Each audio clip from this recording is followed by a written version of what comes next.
Hello, everyone. I'm Sarah Hassan, Manager, British Council Libraries, Lahore, and I will be moderating today's session. Before we begin, we have a couple of housekeeping rules. You can keep your cameras on, but please keep your mics off at all times and only switch them on if the instructor or the facilitator requests you to. In case you have any questions, you can post them in the chat box, and we will be taking as many questions as much as our time permits. This section will be recorded for promotional purposes and to share with those individuals who were unable to attend today's session. And without any further ado, I would like to invite Helen Sykes, who is the Country Director, Myanmar, to welcome the audience and officially launch our reading marathon program.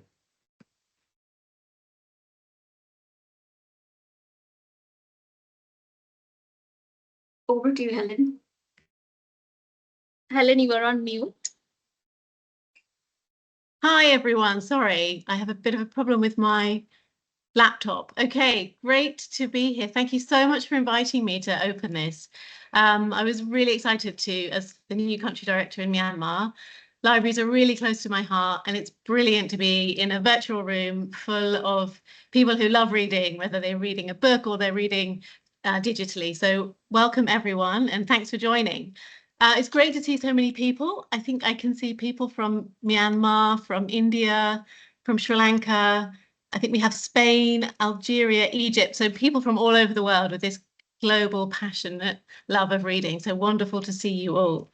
So I'm really excited about this reading marathon, and I really hope that I'm going to be able to do it, even though I've just started a new job, because reading just makes you go to another world and be able to relax, which is, I think, what I'm going to need over the next few weeks. So I'm really hoping I'm also going to complete this reading challenge. So yes, we've got 2 months to read. I think it's 4 books, correct me if I'm wrong. Yes. From our digital resources. And it's open to everyone who's a member of our digital library, which of course you all are. So, and it's great that you've taken up this challenge. And at the end, of course, there'll be a certificate for everyone who completes. So I'm looking forward to getting my certificate. I'll tell you a little bit about the digital library that we have. So you're all part of this, and it's available in over 30 countries. So we currently have 150,000 registered members, which is a really great number. So we have, as you'll know, a whole sort of range of books available for an audience, who might be reading every day or who are just popping in occasionally to read some of our material. And it really helps people, whether it's reading for enjoyment or it's about supporting your professional or academic growth. And through the day, we, of course, aim to curate and showcase the best of UK resources. So we've also got lots of infotainment content as well. And we also organise online programming, from author talks, which I'm really looking forward to today, from book reads, storytelling sessions, and trying to keep our digital library community engaged throughout your annual tenure. So the reading marathon is, of course, one of these, and really excited to have everyone here today. And I think I'm correct in saying we've had 5 reading marathon challenges recently, and we've had over 3,800 participants from across the world. Around, I think this time we have 650 participants registered. So that's 650 of us all enjoying a love of reading and taking part in this challenge, which is fantastic. I'm particularly excited about today's launch because we have award-winning author Anirudh Kanisetti. Apologies if I've got your name wrong there. And it's really brilliant that he's joined this ceremony, this opening ceremony with us, and we'll be hearing all about his work. Really looking forward to that. I think that's pretty much all from me, really, just to say, wishing you a really fantastic, happy digital reading over the next 2 months. Really looking forward to hearing how everyone's got on, what kind of books people have been interested, and taking up the challenge myself. Thanks, everyone. Thank you so much, Helen, for your wonderful welcome note and opening the reading marathon session. I would now like to request my colleague Siddhisha to initiate the reading marathon presentation. Thank you, Sarah. Let me share my screen.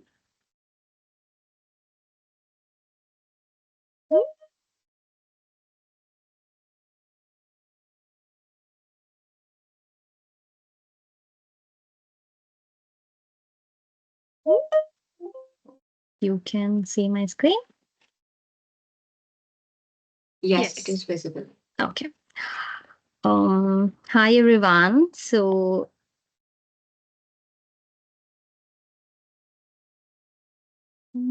just 1 second. Okay. Welcome everyone to the Reading Marathon August batch. Today I'm going to talk about how to access the digital library, borrowing books, and information on the digital library app throughout the session. So, as the very first step, you have to log into MyLoft, which Anisha will be sharing in the chat box. And once you click on the link, you will get this as your dashboard. And then you can see that you have to choose your country, and then you have to simply put all your login details and the password and then log in. After that, what you have to do is, so once you click on that and log into the MyLoft, this is the digital library of British Council. This is the dashboard you get. So once you go to this, you have to access fiction and audio books. And I hope you can see this blue arrow, and there you can see the fiction section and the audio books. So this time we don't have a separate collection curated for reading marathon. You're open to access any kind of book, ebook, and audio books. So once you go to fiction or any other audiobooks or anything, this is how you see. Um, as you can see, you can search and get all the books you want. Once you search and get the books you want, this is how it appears. So what you have to do is, to borrow a book, you just have to click on the book itself. And then once you click on the book, this is how it appears. It simply says borrow, and then you can borrow the book for 14 days. If you want to renew or return the book before the date or on the returning date itself, you just have to simply go to the shelf, and then you can see the book you have already borrowed. There you can see something called manage loan. So you just have to click manage loan, and then once you click on that, this is how it appears. You have to go to return early or renew loan if you want to return or renew. Okay, so the very important part is, during the journey, you have to follow the steps I'm mentioning right now. So once you read the books, you have to fill up the reading log, which we have already provided you with the program guide.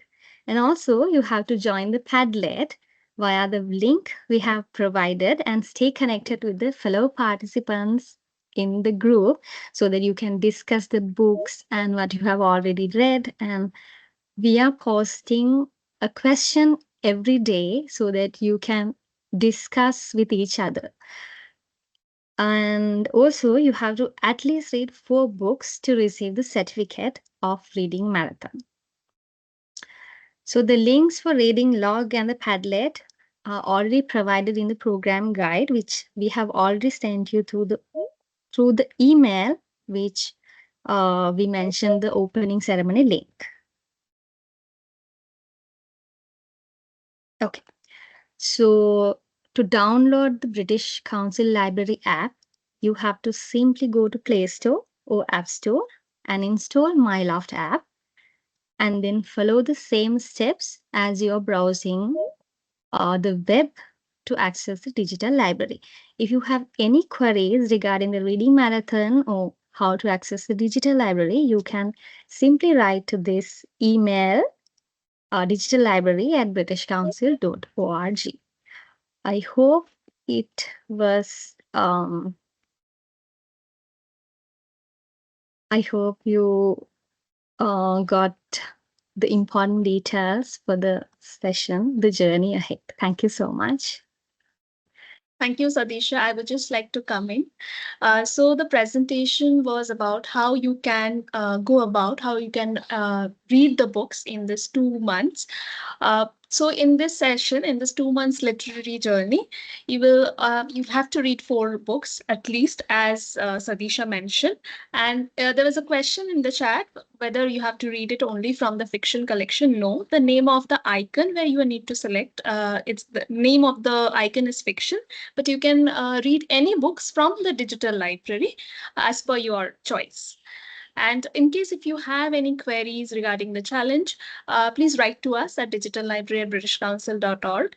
And in case if you are unable to find any book, or if you have any suggestion regarding the challenge, you can write to us again. Thank you. And do follow the emails that we share, and do join the Padlet group, as Adisha was mentioning, so that we all can engage, keep in touch with each other during the marathon. Over to you, Sarah. Thank you. Anirudh is here. Thank you so much, Sidisha and Arnisha. This was very helpful. I would now like to invite Vijay Thiagarjan, our Director, Library South Asia, to introduce the speaker, Anirudh Kanisetti. Thanks, Sarah, and a very, very warm welcome to all the participants or to this opening session. And thank you, Anirudh, for able to make time and join us for this session as a guest speaker. A little about Anirudh. Anirudh Kanisetti, an award-winning author, is a columnist and a public historian. His first book, Lords of the Deccan, was a national bestseller, translated into 3 languages. It won non-fiction awards from the Sahitya Academy, India's National Academy of Letters, the New Indian Express, and Tata Literature Live. His second, Lords of Earth and the Sea, was an Asian Age bestseller. Anirudh's work has been featured in a host of prestigious national and international publications, including BBC Asia, The Hindu, The Indian Express, and the Hindustan Times. He has filmed documentaries with the BBC, Arte, and the Lucas Museum of Narrative Art, among others. He has been featured in the Week's 40 Under 40 list for India's most promising creatives, as well as Open the Magazine's Open Minds 2022 Soft Power list. Anirudh's research has received grants from the MAP Academy, Princeton Center for Digital Humanities, and the Indian Foundation for Arts. He is currently an honorary fellow at the Deccan Heritage Foundation. I'm still not done. There's lots more. Anirudh writes the weekly Thinking Medieval column for The Print, one of the India's most popular digital publications, and maintain a large and active social media presence to engage with his audience, primarily young South Asians. He also hosts 3 critically acclaimed podcasts: Echoes of India, Yuddha, the Indian Military History Podcast, and The Altar of Time. A very warm welcome, Anirudh. And I guess now you've got another very interested set of audience across the globe, and it's moving from the young South Asians to a global group. Thank you once again, and over to you, Sarah.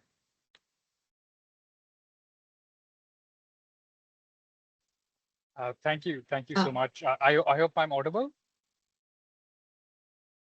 Okay, yes, you're audible. Sarah, please.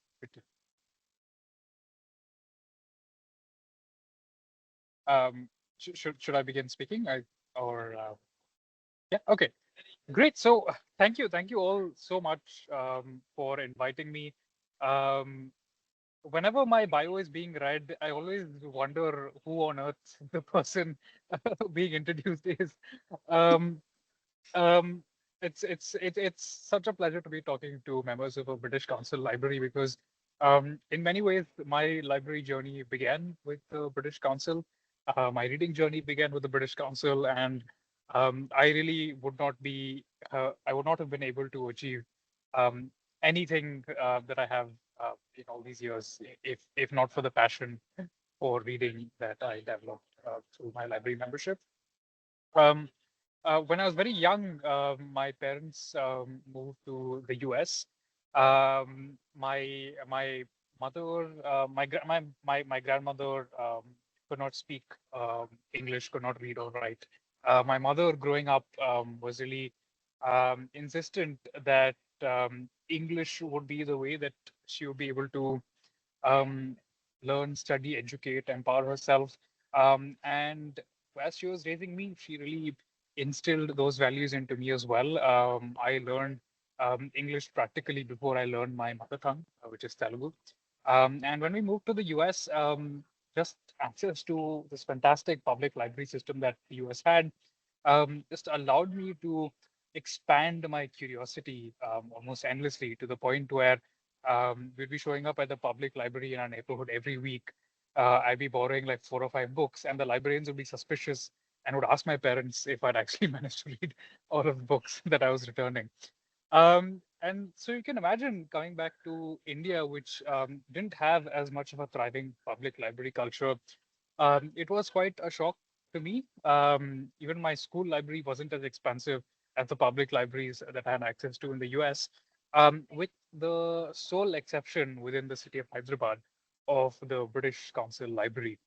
And it was something I would look forward to every Sunday. It was practically a family ritual. My dad would drive my sister and I down to the British Council Library. The library was on the shores of the Hussain Sagar Lake, which is one of Hyderabad's largest reservoirs. And we would drive past in the morning, and then we would spend blissful hours in the children's section playing video games on the computer. We didn't have internet in our home until I was a little older. And then we graduated slowly from the children's section to the adult section, where I continued to read widely and wildly, really through my schooling years. It was constantly a surprise to me how limited my school syllabus was in comparison to the books that were available at the British Council Library. I remember reading the Odyssey and the Iliad, for example, just these books that I'd heard about and that my school didn't have copies of, and that we were actively discouraged from reading for our English exams. But I think that that sort of wide exposure to a whole bunch of disciplines, whether it was science, whether it was the classics, whether it was history, whether it was paleontology. I used to love dinosaurs as a child. I still do in a way.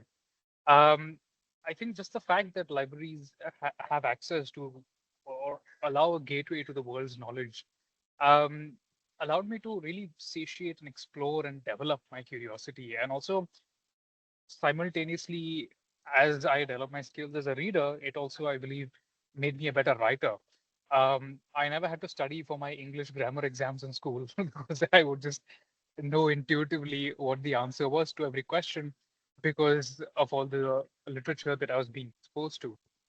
And the British Council libraries was also where I wrote the English for Speakers of Other Languages exams. Um, I'm not really sure why. I guess my parents just heard about it and decided it would be a good idea for me to do that. So I did. I still remember, in fact, when when I was writing one of these exams, I had gone to Chennai for the oral component. I think I went to the Etiraj College, and all the all the all the young ladies there were shocked and infuriated that a child as young as myself was being allowed to sit for that exam.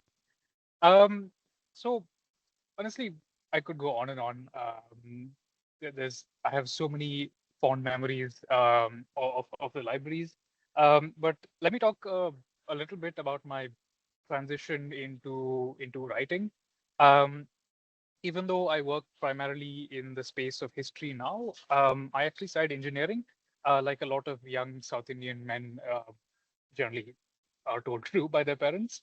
But I, luckily enough, went to a college where I didn't have a limit on my attendance. I didn't actually have to go to classes, which meant that I could spend all my time sitting in my hostel um, playing video games, which, as you can imagine, very quickly had a adverse impact on my grades. And in my second year of college, I figured that something had to be done about the situation. Um, my college, as it happened that year, decided to conduct a bit of an experiment. It introduced a program, a minor degree in philosophy, economics, and politics. And I, because I had this grounding in the humanities, this background in a sense, just through reading, I took to this minor degree like a fish to water. And once again, it was partly through my college library, partly through acquisitions from India's emerging e-commerce scene, which at the time was pretty friendly to college students. If you read a book, if you returned a book within 2 days, they would give you a full refund. And because I had a pretty good reading speed, thanks to years and years of having library memberships, I would buy a book, finish it in 2 days, and then return it, and then repeat ad infinitum, essentially completing a whole other degree in history while I was also doing my engineering. And even beyond that, I think that very often in India we tend to think of I don't know if this is the case in the rest of the world. In India, especially, we tend to think of education as something that ends with college. I firmly believe that education is and must be an ongoing and really a lifelong process. Um, as I've um, as I've grown older and as I've transitioned into writing as a full-time profession, um, I've essentially built up a little library of my own in my house, um, which currently is sitting at, I think, around 2000 volumes, all with these little sections on. So I have like an ancient Egypt section, ancient Rome section, an ancient Greece section, and of course, like a vast like India section. And I really enjoy the ability to just walk past my bookshelves and know that whatever I'm feeling curious about on a given day, I just have the resources to explore that right at my fingertips, which I think is one of the great benefits of having access to a digital library, which I'm sure you all are going to thoroughly enjoy over the next couple of months of this reading challenge. Um, so that's pretty much most of what I had to say. I don't love talking about myself. So I'd be delighted to field any and all questions about reading, about writing, about the craft of writing, about the profession of writing. I will look forward to your questions in your chat. I see somebody's already put something down.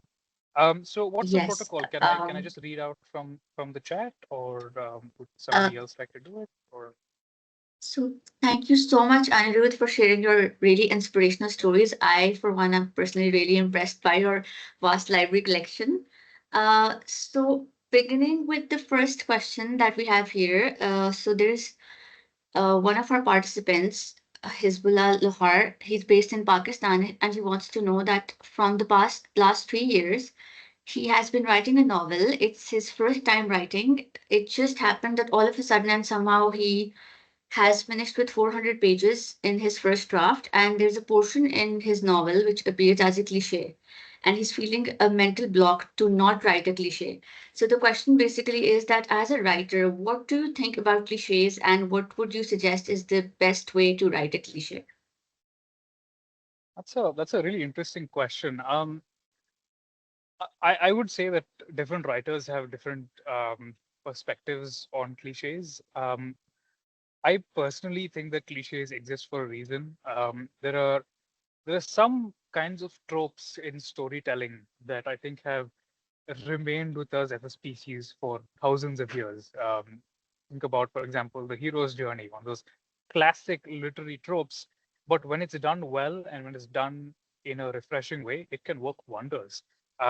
Star Wars, for example, Star Wars Episode 4, A New Hope. I don't know if you've seen it, but it came out in the 1970s. It's essentially it developed from George Lucas reading this book called The Hero with a Thousand Faces. He got super inspired by this idea, and then he essentially tried to figure out, okay, how do I do this, but in a space opera kind of setting? Just to give you a little bit of context, the hero's journey is a literary trope. A young man sets off on a journey. He meets a wise mentor. He meets a princess that needs to be rescuing. He meets a dark presence who initially defeats him, but then through faith in his mentor, he gains some sort of magical abilities and eventually overcomes what he most fears. And in a lot of ways, you and I have seen this kind of trope a billion times in a billion different ways. But when it's done right, it works fantastically. If it's done in an interesting setting, if the characters are relatable, if the characters and the storytelling are fresh. So it really depends on how the cliche is being presented, in my view. It depends on whether it feels believable for your characters to be doing something that might appear cliched, and it also depends how it's being presented, how you're writing it. Does it feel earned for the characters? Does it feel earned and believable given the world that your characters are set in? So I hope that answers your question, or at least gives you some ideas as to how to address it. Thank you so much for answering that. We have another comment and maybe a question. So Anirudh sir's experiences are very relatable for us in South Asia. It's very nice to know about. And I have a question for Anirudh sir, how to write about the everyday joy that we experience in our cultures. I find it hard to write it in English, which is my first language and the language I'm most comfortable with, but I feel that maybe some things are a little harder to express. Hmm. That's another really interesting question. What do they enjoy the experience from our cultures? Hmm. Well, it kind of depends who you're writing for. Um, in my view, the goal of good writing is to communicate. It's to get your point across to a reader, and it kind of depends on who the reader is. Also, to an extent, the way that you would write depends on who your reader is. So just to give you an example from my own experience, so I write mostly about medieval South India, which might seem like a place that's very hard to relate to. But what I do through a lot of my research is I try to find personalities, people, moments, and emotions that modern readers would resonate, or even beyond that, that human beings would resonate with. So let me give you an example. In the 9th century, in the South Indian state of Karnataka, um, there was this king, a man called Amogha who ruled for about 68 years. He came to the throne in the year 814, and he died in 878, I think.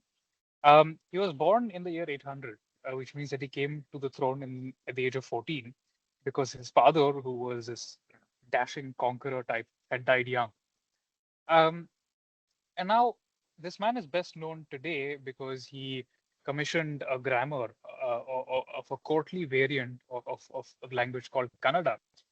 And now, of course, I could write about him as this like grand old man who had commissioned this grammar and as a culturally important figure, and it would resonate with some readers, but not with everyone. But what would resonate with more people is a 14-year-old being seated on a throne, being crowned with this heavy golden crown, with the sacrificial fires burning, and surrounded by his father's vassals, his father's generals, all of whom know that he is a child, he's incompetent, his throne can and in fact historically was taken away from him. And to introduce the character of Amoghavasha at that moment immediately creates a situation where the audience, where the reader identifies with him and they want to know what happens next. Because how does this teenager end up ruling a huge chunk of southern India for 64 years, right? So to answer your question, I would say more than the language itself, it's about the universality of the emotion that you're talking about.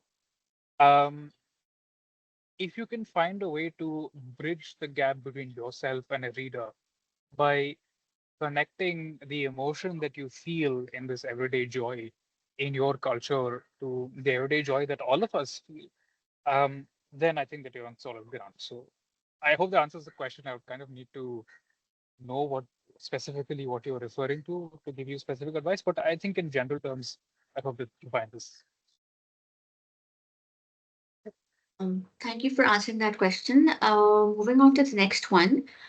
So a participant wants to know that where we can find the books for reading, and secondly, what is the best way and practice for effective reading as a second language as English? The best way and practice for effective reading in the second language. I think the answer actually lies in the question. It's just practice. Find find what you're passionate about. Find a topic that you relate to. Find something you're curious about, and just read as much as you can about it. Um, I found that curiosity is one of the most powerful ways to drive myself to read. Whether it's curiosity to learn about culture, to learn about an artifact or an object, or simply to know what happens next in a story. Um, so I think that's probably the most universal thing. Find the stories that you think will resonate with you in English and read those. And as you read more and more, as you read different authors, as you read different genres, you will find this vast world opening up to you. What I particularly enjoy about reading in English is that thanks to the historical trajectory of colonialism, authors from so many different cultures and so many different linguistic backgrounds write in English. And so it quite literally serves as a gateway to the world. It serves as a gateway to understanding peoples and places who you might otherwise never have been exposed to or connected to. And I found that to be like a really powerful way of driving myself to read more. Thank you. Good question. Thank you for answering that. The next question is that what inspired you to become a history writer? And also for someone as a budding writer, what advice would you want to give, or what is that one main thing to keep in mind as a budding author? Um, I'll answer the second question first. I think the most important thing to remember about writing is that though I think we very often tend to valorize the author as this sole and heroic literary figure in a sense, I firmly believe that books are collaborative projects. A book is always better for having been read and loved by many people. I enjoy giving my book to like early drafts to my partner, to my friends to read. And I also have learned to enjoy the pain of editing. Um, when I first began to work with editors, obviously a bit of a painful process because here's your writing, the outpouring of your heart and soul being critiqued and criticized by somebody who isn't you. But I've inevitably found that once I've written something, once I've taken a step back from it and I've allowed other people to give objective feedback on it, it inevitably makes my writing clearer. It makes my writing better. It makes it easier for people to understand. So it's important to remember that writing a book isn't really just about writing. It's also about its editing. So I would say the most important thing for a first-time writer is to learn to take feedback. That is by far the most important lesson you can ever learn as a writer. As for what inspired me to become a history writer? It's going to sound really silly. It was video games. As I mentioned a bit earlier, I had way too much free time in college. And I used to play a lot of historical video games, like games set in ancient Rome, ancient Greece. I found that I really enjoyed playing a game and then like reading about the period that was represented in it. And I found that if I were to play a game about European history, I would find loads and loads of well researched, well written histories of these particular periods, particular personalities.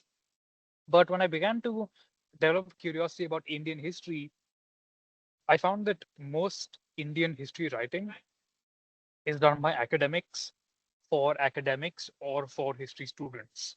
And that means that a lot of Indian history can be very difficult for people without context or an academic background to like really engage with and grapple with.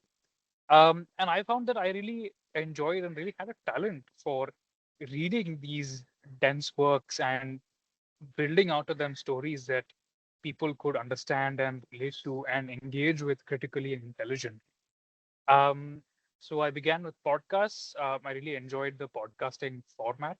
When I began podcasting back in 2017, 2018, I was running the only English language podcast produced by Indians for Indians. Um, and I essentially decided to make the podcast like the National Geographic documentaries that I grew up watching as a child. So there would be these historical reenactments, with these like soundscapes that I'd work on with my sound engineers, and like interspersed with these punchy commentary. And I'd get like folks in my office to like read out inscriptions like made by historical figures, to give them voices.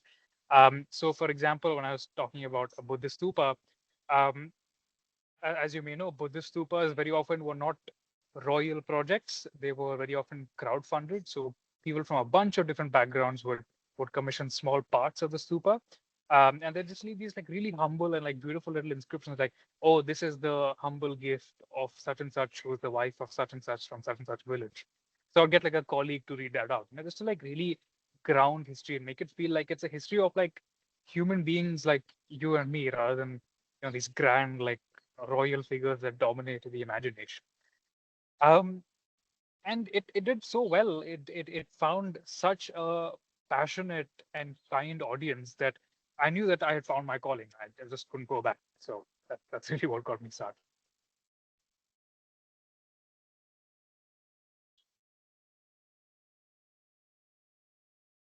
Sarah, you there? You are on mute, Sarah. Apologies. So I used to write poems and share personal experiences on my own, but now I find myself relying more on AI assistance.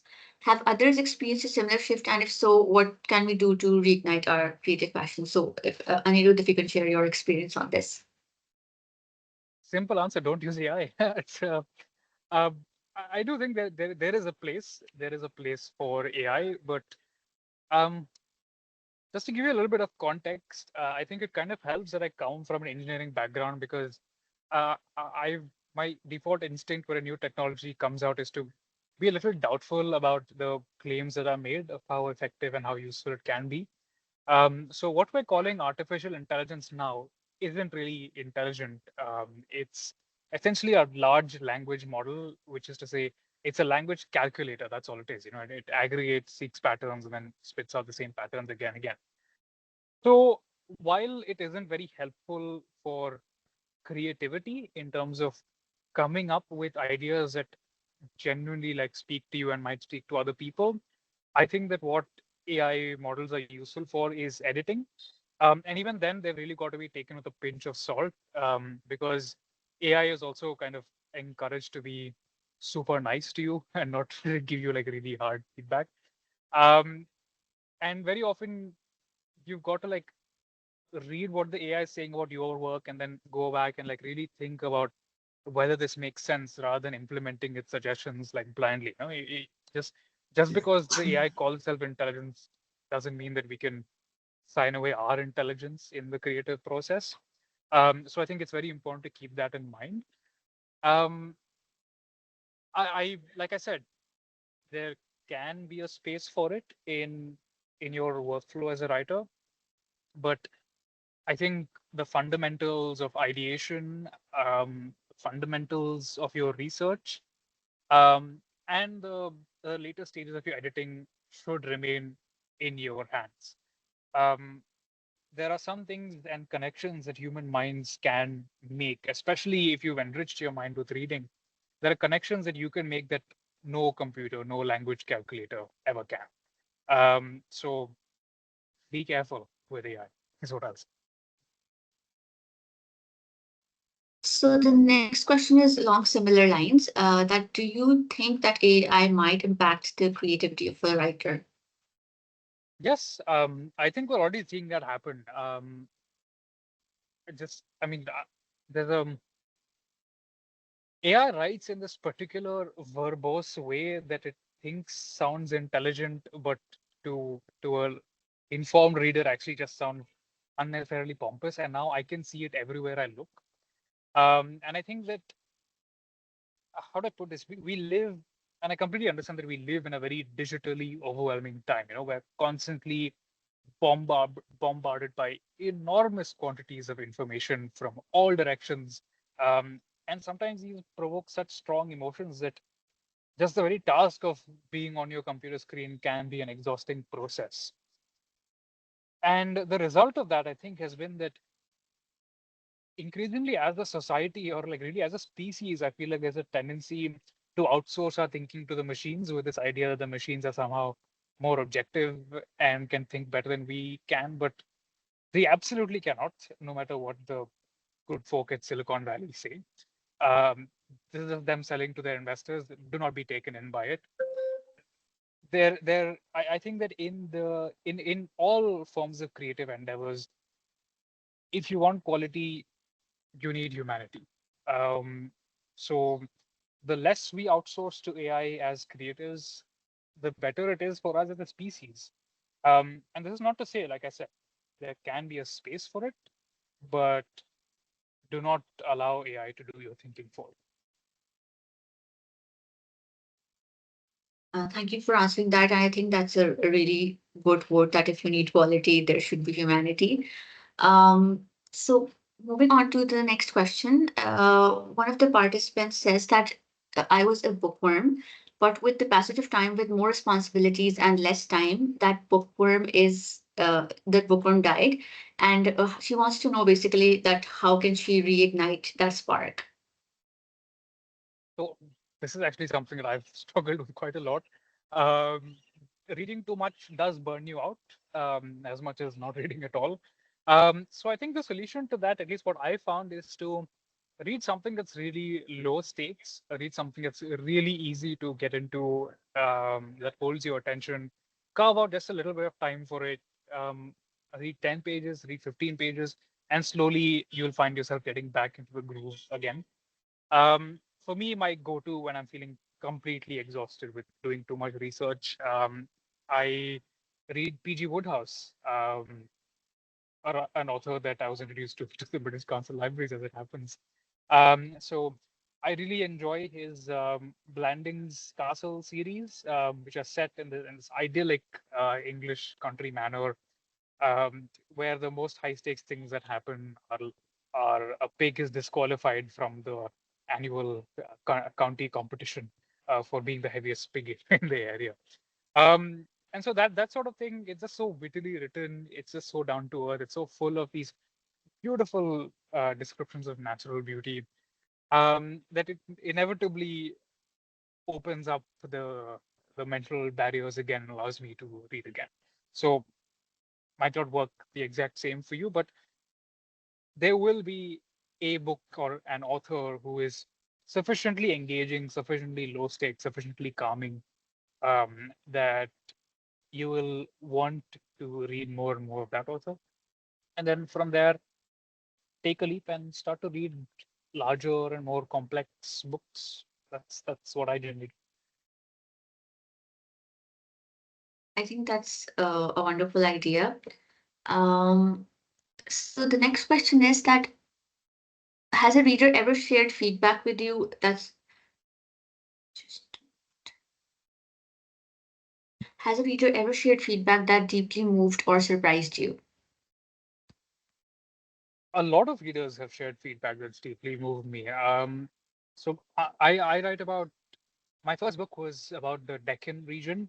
So the Deccan Plateau is this huge landmass right in the center of the Indian peninsula, that was as important to the history of India as Germany was to the history of Europe. But there is very little role in our national imagination of how our history panned out. And I wrote about this particular area called the Raichur area, which is today in North Karnataka. It's a little bit of unfortunately, a little bit of a backwater. It doesn't have really any great industrial sites, even though it was once the seat of empires.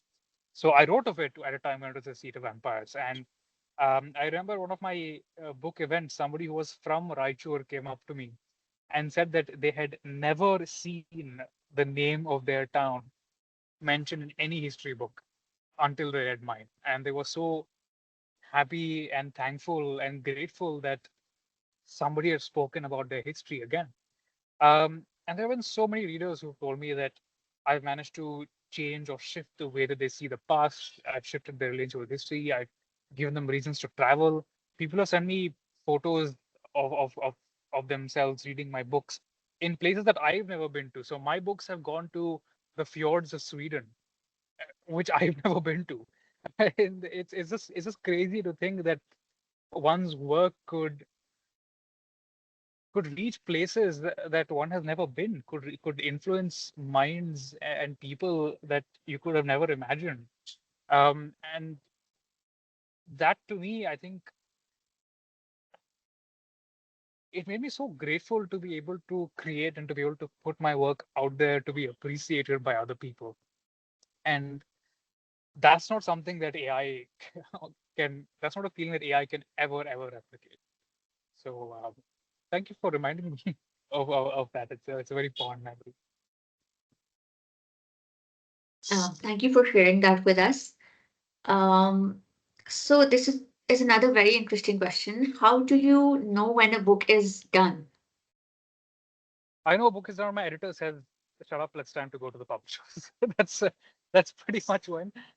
If left to myself, I will just keep fiddling with my books forever. In fact, if I were to pick a copy of my book off a bookshelf right now, I will just be flipping through and like finding errors and like typos and like this word could have been different or this could have been moved around. Um, I would say, I mean, trust the people that you trust. If somebody who you respect and admire tells you that this book is good, if they've been able to read through it, if it's held their attention from beginning to end, then it's done. Authors, unfortunately, we are not the most objective appraisers of our own work. So believe in your editors. Um, and I would say at a more technical level, if you're broadly satisfied with what your characters are doing, if you feel like you've managed to get across, if not all the points, but at least your big themes, your big ideas, if you think that they flow decently well, um, then you're done. And don't don't work yourself up too much about trying to make your book perfect. I promise you, nobody else is going to notice all the little flaws that you can see in your manuscript. So allow the work to breathe, allow it to have a life of its own, because the most humbling part of I think of being a writer is when your book goes out into the world and it becomes its own thing, and it is no longer just yours, but it also belongs to the people who have read it. So in that sense, you got to trust your readers. If your readers think your book is done, your book is done. Thank you for answering that. We have another question which is along similar lines. So the participant would like to ask, as you said, for a first-time writer, feedback is important. So can you recommend any platforms or anything else where writers can receive genuine feedback for their books? So there's quite a lot of online groups that essentially do this. So people swap each other's manuscripts and drafts. There are these writing accountability groups that you can join. Um, I would say don't hire freelance editors unless they've got like a respectable portfolio, because it's difficult to trust that they'll be truly objective. Um, if you've got a publisher who you're working with, and your editor is working with you to create something that's going to go to press, then absolutely trust them. But I would say otherwise, trust your readers, um, and also trust your friends and family, especially if you have readers in your network. Look to them for feedback and tell them to be as honest as they can be and be prepared to receive honest feedback. Let me tell you, it is devastating when my wife gives me feedback, but she's generally right. And I know that after many years of experience. So I hope that answers the question. Um, Thank you so much for answering that. So the next question is, what are some books that you would like to recommend to someone trying to find books that focus on the good aspects of life in South Asian countries? Also, how do you decide if an idea is worth writing about over other ideas?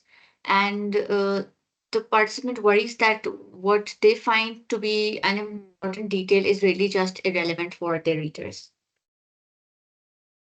Well, as for what idea is worth writing about, honestly, that's a question that only you can answer. It depends who you're writing for. Are you writing for yourself? Are you writing for your own, for the joy of creation? Excuse me. Or are you writing to be read by a large readership? Are you writing for a particular niche audience? So all of those are factors that play into what idea you should choose. Um, but I would generally say experiment a little bit. If you've got multiple ideas, there's no harm in developing a bunch of them simultaneously in bits and pieces and seeing what really resonates with you, and what you think is most feasible to develop. And like I said, the feasibility could come from a whole bunch of considerations. It could come from economic considerations even. What do you think might be most commercially successful? That's a perfectly valid reason to develop an idea. Um, as for an important detail that might be irrelevant, like you really don't have any control over your reader's mind. You can highlight and try to spotlight things that you think are interesting, but whether your reader is going to interpret your text the way that you do, it can never be guaranteed. Like I said, the reader is also a part of the book's life. So that's something that I've learned to, you know, not to be as worked up about as I used to be. Especially in my recent book, Lords of Earth and Sea, which is the history of the Chola Empire of South India. There's such a rich corpus of primary sources that I just packed the book with detail. But I found that a lot of this was like kind of irrelevant to the readers, and they were more interested in the characters or the military campaigns, that sort of thing. Our other readers did enjoy like the sections on architecture, which I poured a lot of myself into. Other people enjoyed the stuff about like economic history, social history. So it's really impossible to control. At the end of the day, the reader is going to find things that are relevant to themselves, that they really resonate with. So allow that. I mean, I would say don't worry about it if you can. As for the good aspects of life in South Asian countries, I don't think I fully understand the question, to be honest. The if I could ask you to actually clarify in the chat, I'll try to come back to that in a little bit. So let's move on to the next question. Sarah, would you like to So, take a last question because we are almost on time? yes, so the next question is that, Anirudh, have you ever considered writing for children? History, like you said, is often for academics and history students. So they would appreciate that your books bring it to the common reader, but can we make history accessible and interesting for children without resorting to the school syllabus version of it? Absolutely. Like I said, education has got to be an ongoing process. It cannot end with the school syllabus, and especially when school syllabi are being actively edited based on political interests. I think that it's better that we don't rely on textbooks to be the be all end all of education. I think that there is really a thriving ecosystem for children's writing in India. It's been interesting to see more and more young folks venture into writing history for children. Um, I've considered it, but I don't think I'm particularly good as a children's writer, because I like to talk about very dark and messy things, which I know kids also enjoy more than we generally give them credit for. But I'm not sure if parents would appreciate my view of history as much as the children would. So at least for now, I intend to keep creating for adults. Um, but I do lectures in schools. I do talk to school children. I had a great time just a couple of weeks ago in Chandigarh, actually, talking to a bunch of school kids about and insisting that they not use AI to complete their history homework assignments, that sort of thing. Um, but yeah, I would say that if I can actually recommend some children's authors, if you're in India and want to support them, there's Ashwita Jaykumar, Nikhil Gulati. Both of them have done like these fantastic illustrated books. Nikhil has done this book on the Indus civilization. Ashwata and Nikhil collaborate to write a history of the Mughals. I'd also recommend Sai Sudha Acharya, who's written this like really, really funny like books about ancient India, like full of these like humorous, like cartoonish illustrations. Um, it's I will say that there are still some issues in the children's publishing ecosystem, and there tends to be much more mythology focused and history focused. So the more that you support like young folks who are like writing in this space, the more likely they are to be able to do cool things. And some of them are also like setting up independent publishers. So for example, there's Indian Summer Press, which is now it's coming out with like this comic series about one of Ashoka Maurya's generals who leaves the army after the Kalinga War and then goes on his own journey that eventually inspires Chopra to continue Buddhism. It's just so cool. It's just so creative. I love it. And those voices are out there. It might take a little bit of effort to find them, but when you find them, support them, buy their books. And I'm constantly amazed by just how much talent there is out there in India. But unfortunately, given how limited opportunities are, how small the platforms are for writers and authors in India, I try to not take up spaces that other folks would find useful. I think I've got a nice niche in writing about medieval India for adults, and at least for the foreseeable future, I don't know if that'll change. But at least for the foreseeable future, I think I'd like to continue just challenging the way that my generation thinks about it, because for better or for worse, it's people my age and younger who are actually going to shape South Asia's relationship with the past. And we've got to get it right now, because I think we've spent decades and decades in the subcontinent believing in these simplistic and politically motivated histories. And it's really time for us to think more critically and dispassionately and calmly and reasonably about this vast historical legacy that we've been struggling with for so long.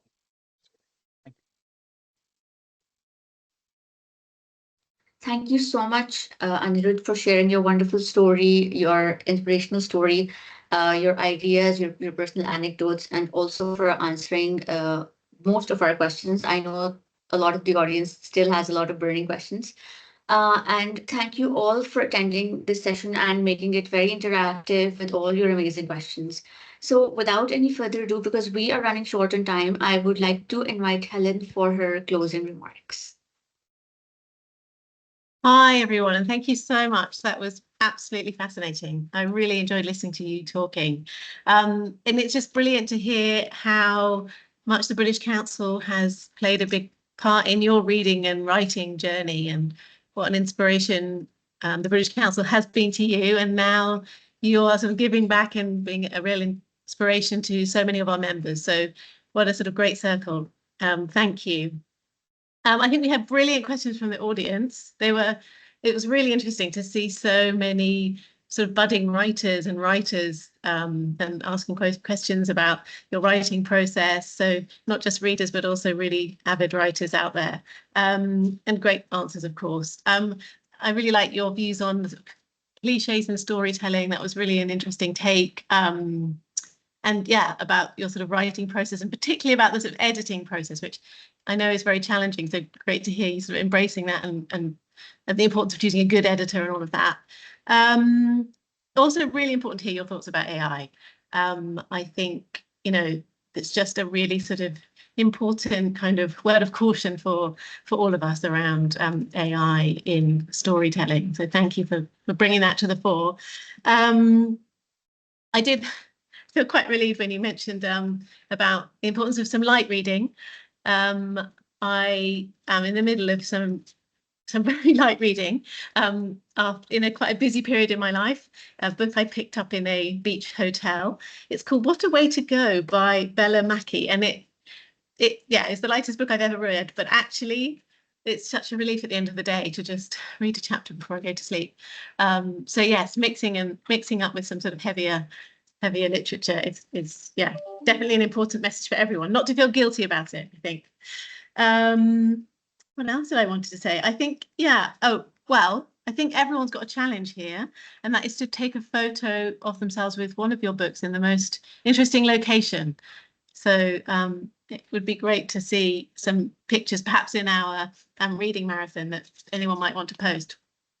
Yeah, and a good ending, I think, about the importance of critical reading, critical writing, critical reading, you know, in the sort of simplistic view that I think now, particularly in this kind of sort of polarized sort of world that we're living in, where we've got some quite binary views, it's really important what you're saying about actually sort of nuance and looking really critically and in depth at history, which is of course what you wrote about, but just across everything. So really important themes, all really relevant. Brilliant. Thank you so much for your time. And thank you all for your brilliant questions and engaging so much. I wish you all the greatest reading journey over the next 2 months. I hope you select some brilliant books there. We've had some great recommendations. Yeah, that's it. Happy reading, everyone. Thank you all so much for joining. Thank you, Helen, and thank you, everyone. Thank you for inviting me, and congratulations to you all for joining the reading challenge. And I wish you all the very best. Thank you, Helen. Thank you, Anirudh. Thank you to our wonderful participants. And if you have any queries, we're always an email away. Thank you. We will now be ending this event. Thank you all. Thank you. Thank you, everyone.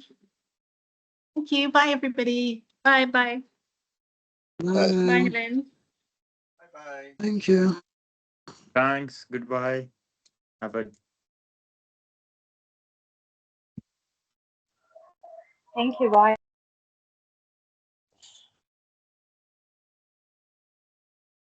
Bye. Thank you. Nice to be part of the meeting.